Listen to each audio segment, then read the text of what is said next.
स्वामी जी, आपने कहा था कि पीड़ा की गहनता में ही परमात्मा मिलता है। किसी की सांत्वना को मत खोजो, सिंपैथी को। हाँ।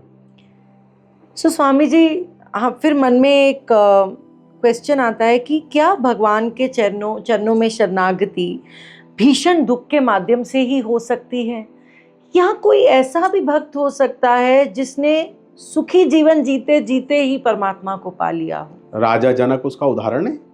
जी। राजा जनक को विदेह कहा जाता था और उनके गुरु थे अष्टावक्र। अष्टावक्र यानी अष्टावक्र नाम इसलिए पड़ा था क्योंकि वो 8 जगह से आड़े टेढ़े थे, जी। इसलिए अष्टावक्र उनका नाम पड़ा था। वो भी पिताजी ने उनको बोल दिया था, गर्व से ही, वो गर्व में ही टोक रहे थे। पिताजी से कुछ अनुष्ठान में मिस्टेक हो रही थी तो पिताजी को क्रोध आया। उन्होंने कहा, अरे अभी तो जन्म भी नहीं लिया तूने और मुझे सिखा रहा है, तो जा 8 जगह से आड़ा टेढ़ा हो जाए। तो अंग भंग हो गए, 8 जगह से आड़े टेढ़े हो गए थे। तो वो राजा जनक के गुरु रहे। अष्टावक्र ने राजा जनक को ब्रह्मनिष्ठ करवाया जी। तो राजा जनक को विदेह कहते थे। विदेह मतलब वो देह में थे फिर भी देह के पार थे, शरीर के पार थे जी। राजा थे, राजा का जीवन जीते थे, प्रजा का पालन करते थे, सांसारिक बाहर से सांसारिक सुख उपभोग करते थे, लेकिन ब्रह्म में स्थित थे वो। और सुख और दुख, इससे परमात्मा का कोई लेना देना नहीं है। सुख और दुख दिन और रात की तरह है, लेकिन हमको सुख जो है अच्छा लगता है और दुख हमको बुरा लगता है। वास्तव में जो ज्ञानी है ना, उसके लिए सुख और दुख जैसी कोई चीज नहीं होती। जो चीज आपके मन को भाती है वो सुख है, और जो आपके मन को नहीं भाती, नहीं रुचता है, वो दुख है। अब जो चीज आपके लिए दुख है, दूसरे के लिए वो सुख भी हो सकती है जी। अब जैसे ये यूरोप से तुलसी आई है मेरे पास में, वहां पे सूरज ही नहीं निकलता है। थोड़ी देर के लिए हम कहीं बाहर गए और फिर कार पार्क की मैंने, वो कार में से उतरी और बोलती मैं सन बाथ लेकर के आती हूँ। 35 टेम्परेचर था, 35-37 टेम्परेचर था। तो मैंने कहा ठीक है, तुम सन बाथ लेकर के आओ, मैं जा रहा हूँ। मैं गया, मैंने पंखा चालू किया जी। तो अब इससे परमात्मा का क्या लेना देना। अब वो धूप में खड़ी होगी तो आप बोलोगे वो कष्ट उठा रही है तो उसको परमात्मा मिलेगा, और मैं पंखे के नीचे बैठ गया तो मुझे परमात्मा नहीं मिलेगा। अब मैं सुख उठा रहा हूं, आपको दिख रहा है कि वो धूप में खड़ी है, वो कष्ट उठा रही है। वो कष्ट नहीं उठा रही, वो भी धूप में खड़ी होकर सुख ले रही है। सन बाथ, वो क्या बोलते हैं स्किन को डार्क करने को, अंग्रेजी टैनिंग। हाँ, वो टैनिंग करने के लिए खड़ी है, और वो विटामिन डी मिलेगा। हमारे देश में सूरज नहीं निकलता है, तो उसने कष्ट को क्या मान लिया है, उस ताप को क्या मान लिया, सुख मान लिया जी। और जब ठंडी सुबह ठंडी पड़ी तो वो कुड़कुड़ा रही है, उसको वो बोले कितनी ठंडी है। और नासिक में आपको पता है कैसी, बहुत ठंड भी नहीं पड़ती, बहुत गर्मी भी नहीं पड़ती, बिल्कुल सामान्य है, सामान्य होती जी। तो मुझे लगता है कि इससे ऊपर उठ जाना चाहिए। सुख और दुख में परमात्मा की कृपा को नहीं तोड़ना चाहिए। सुख दुख वैसे ही है। वही ठंड जो है गर्मी में सुख देती है, ठंड में तकलीफ देती है।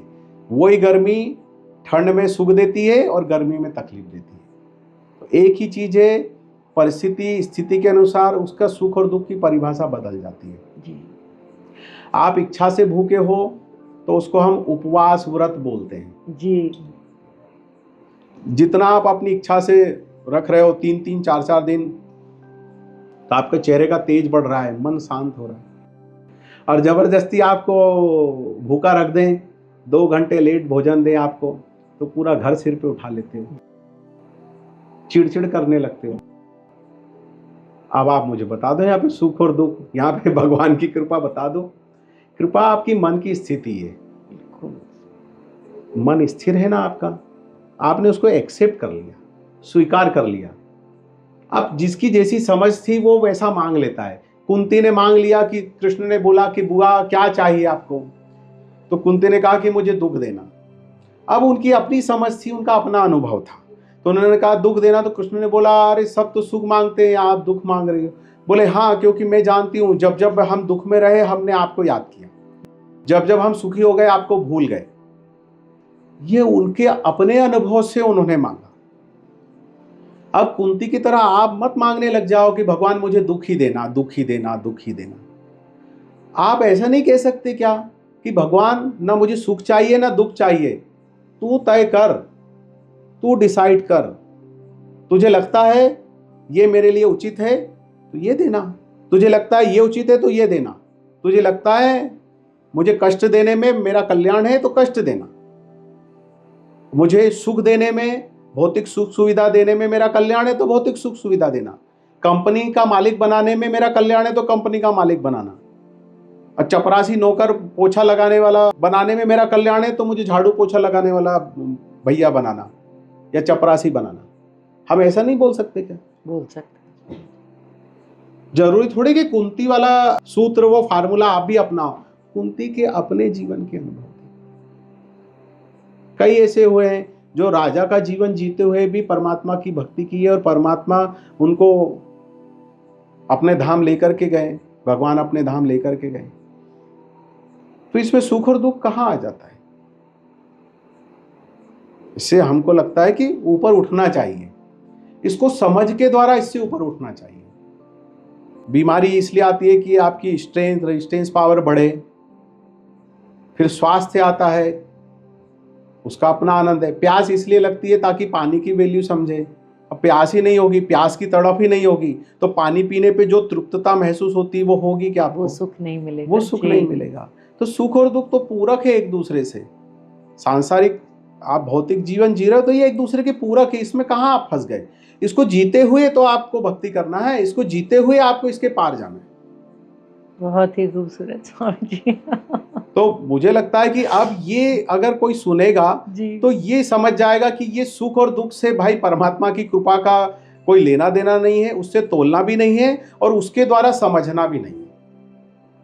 मतलब सुख और दुख का द्वंद्व ही आपने खत्म कर दिया। उसको छोड़ ही दो ना उसको आप। जी सर, जी सर। और सुख को क्या आप मानते हो? विवाह हो गया तो सुख है, बच्चे हो गए तो सुख है। भाई जिनको बच्चे नहीं है उनको बच्चे हो गए तो सुख है, जो जॉबलेस है उनको जॉब लग गई तो समझते सुख है, जो टेंट में बाहर फुटपाथ पे जीते उनको लगता घर मिल गया तो सुख है। पर जिनके विवाह हो गए उनसे पूछो क्या वो सुखी है? वो कहते हैं जिनके विवाह नहीं हुए वही सुखी है। सही बात है। ये तो फिर वैसी बात हो गई जी। जिनके बच्चे हो गए वो कहते हैं यार बच्चे नहीं होते तो ज्यादा अच्छा था। जिनके बच्चे नहीं है ना भाई तुम सुखी हो। सही बात है स्वामी जी। अब वही लाते मार रहे हैं, वही वृद्धाश्रम में छोड़ करके आ रहे हैं तो क्या मुंह से कैसे निकाल रहे हैं? इससे तो अच्छा बच्चे बोले बच्चा नहीं हुआ एक दुख, बच्चे होके बिगड़े निकल गए तो दुख ही दुख। अब ये डायलॉग भी है। तो जिसकी जैसी समझ है ना वो वैसे बोलता है। मैं तो बात कर रहा हूं ये सारी समझ के भी पार चले जाना। छोड़ दो ना, गिरा दो अपनी सारी देशनाएं। देशनाएं मतलब अपनी सारी परिभाषाएं, डेफिनेशन, जो चीजों को ले लेके डेफिनेशन आपने पकड़ रखी है। आप मुझसे भी डेफिनेशन ही पूछ रहे हो और फिर आप इन डेफिनेशन को पकड़ लोगे। मैं कह रहा हूं आप चलो ना, चलो, फिर परिभाषाएं बनेगी गिर जाएंगी, फिर और नई परिभाषाएं बनेगी वे भी गिर जाएंगी। आपको उसमें अटक के थोड़ी रहना है। राम बड़ा या राम का नाम बड़ा, मुर्गी आई पहले या अंडा आया पहले, कहां आप फंसे हुए हो? निर्गुण सही, निर्गुण मार्ग में जाना चाहिए, सगुण मार्ग में जाना चाहिए, पूजा पाठ करना चाहिए या माला जपना चाहिए या ध्यान लगाना चाहिए। अरे कहां अटक गए आप? मैं तो वो बात ही नहीं कर रहा हूं। मैं तो कह रहा हूं सब करो और कुछ मत करो, भाव में स्थिर रहो। हम हर बार अलग अलग देशनाओं, धारणाओं में फंस जाते हैं और फिर गिर जाते हैं, उसी में फंस जाते हैं, फिर गिर जाते हैं। फिर उसको काटो, फिर तोड़ो, फिर आगे बढ़ो। न मैं बड़ा न तू बड़ा, कोई बड़ा नहीं और कोई छोटा भी नहीं, क्योंकि एक को पकड़ोगे तो दूसरी संभावना अपने आप आती है। उचित को तो अनुचित की संभावना आती है, अनुचित बात करोगे तो उचित की संभावना आती है। मैं कहता हूं ये दोनों के पार चले जाओ, दोनों को छोड़ दो, ना उचित ना अनुचित। और फिर आप कौन सा मंत्र ढूंढते हो? आप अपनी तुतली भाषा में, आप अपने रूंधे हुए गले से पुकारो। तो अंदर ही अंदर जब पुकारो, कौन सी भाषा होती है? बच्चे की कौन सी भाषा होती है? बस वो रोना जानता है। तो ये बात आपके आ जाए कि मुझे कुछ नहीं आता, मुझे बस रोना आता है। हे परमात्मा, मुझे ना कोई मंत्र आता है, ना कोई तंत्र आता है, ना योग आता है, ना ध्यान आता है, मुझे बस रोना आता है। मुझे बस इतना पता है कि रोया कैसे जाता है, मुझे बस तेरी याद में रोना आता है। तो याद में बस रो ही सकता है, और जब वो रोता है तो वो दौड़ा चलाता है। बात ही खत्म हो गई ना। कहाँ फंसे हो? क्या पढ़ूं, क्या करूं, क्या ना करूं, यज्ञ करूं, हवन करूं, कौन सी माला लूं, रुद्राक्ष लूं, स्फटिक लूं, चंदन लूं? अरे तू ले ले, कुछ मत ले, कोई फर्क नहीं पड़ता, कोई फर्क नहीं पड़ता। आपका समर्पण, आपका भाव, आप समझ लो उसको। अब खुद से ही समझना पड़ेगा।